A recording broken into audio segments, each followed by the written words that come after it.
अब यहाँ सवाल उठा कि क्या राजनीतिक दल पब्लिक अथॉरिटी है? अगर आपसे आज पूछा जाए और आपको मैं मान लूं कि आप आईएएस के विद्यार्थी हैं, आप एकदम लेमैन हैं, मासूम निर्दोष नादान बच्चे हैं, बताइए कि राजनीतिक दल आरटीआई कानून के तहत पब्लिक अथॉरिटी हैं कि नहीं है?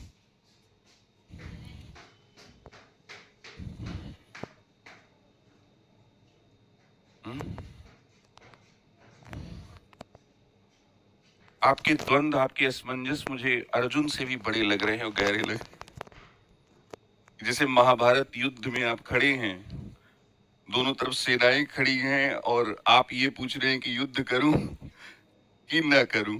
ठीक है, ये आपने नहीं बताया कि आखिर पब्लिक अथॉरिटी होता क्या है। एकदम गलत बात, एकदम गलत बात, एकदम अपने टीचर के क्लास में कभी भी लफेबाजी नहीं करना चाहिए। एग्जैक्टली पता हो तो बताइए। इररिलेवेंट बात बिल्कुल। स्टेट की परिभाषा को पब्लिक अथॉरिटी की परिभाषा से जोड़ने का क्या मतलब है? कहीं नहीं कहा गया है कि 12 में जो स्टेट की डिफिनीशन है वही आरटीआई कानून में क्या है, पब्लिक अथॉरिटी है। पब्लिक अथॉरिटी को डिफाइन किया गया कि पब्लिक अथॉरिटी क्या है, जो पब्लिक ड्यूटी को डिस्चार्ज करे।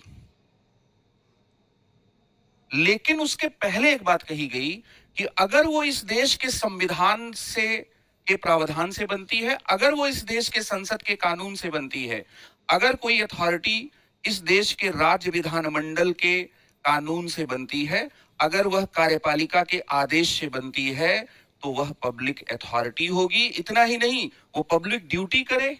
उसकी जो संरचना है, वो संरचना क्या है, वो इसके आधार पर गठन तय होगा।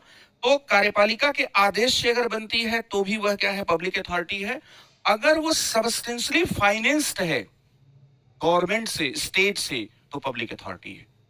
1 रुपया अगर ले लिया दान में तो नहीं, वो सबस्टेंशियली फाइनेंस्ड नहीं होगा। लेकिन अगर उसने सरकार से पैसा ले लिया और प्राइवेट भी है, अगर बीसीसीआई सरकार से पैसा ले ले तो उसे सरकार की बात माननी पड़ेगी, उसे सरकार की बात माननी पड़ेगी।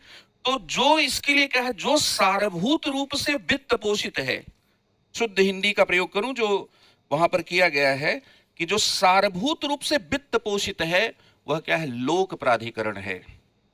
जैसे मुखर्जी नगर के या कैंप के हंस हॉस्पिटल में आप आरटीआई एप्लीकेशन दायर करके कोई सूचना नहीं ले सकते क्योंकि प्राइवेट है। अपोलो हॉस्पिटल से आप कोई सूचना नहीं ले सकते, लेकिन डीटीसी से आप, दिल्ली ट्रांसपोर्ट कॉरपोरेशन से सूचना ले सकते हैं, क्योंकि वो इसमें से किसी के तहत बना है, निगम है। तो निगम है तो जाहिर सी बात है कि दिल्ली के किसी दिल्ली केंद्र शासित प्रदेश के कानून से बना होगा यहां पर। लेकिन अपोलो हॉस्पिटल अगर वो सरकार से पैसा ले ले तो पब्लिक अथॉरिटी हो जाएगा। ठीक है, क्या राजनीतिक दल लोक कर्तव्य का पालन नहीं करते सरकार बनाने में? क्या वो सार्वजनिक जीवन को प्रभावित नहीं करते हैं? करते हैं। इसलिए केंद्रीय सूचना आयोग ने कहा कि मेरी बात मानो, तुम भी अपने आप को पब्लिक अथॉरिटी मान लो, और जो पब्लिक अथॉरिटी होगा उसको इंफॉर्मेशन फर्निश दे करने के लिए असिस्टेंट पब्लिक इंफॉर्मेशन ऑफिसर की क्या करनी होगी, नियुक्ति करनी होगी। सहायक जन सूचना अधिकारी की नियुक्ति करनी होगी। अब उनको 2 दरवाजे के सामने अपना मत्था टेकना होगा, एक तो इलेक्शन कमीशन ऑफ इंडिया के सामने और दूसरा सीआईसी के सामने। तो उन्होंने कहा कि हमारे कितने मालिक होंगे, एक मालिक से तो ऐसे ही हम लोग क्या है, दुखी रहते हैं, दूसरा मालिक भी आ गया। और सीआईसी के इस फैसले के प्रभाव को समाप्त करने के लिए सरकार ने आरटीआई कानून में 2013 में संशोधन किया, और संशोधन करके राजनीतिक दलों को पब्लिक अथॉरिटी से क्या कर दिया, बाहर कर दिया।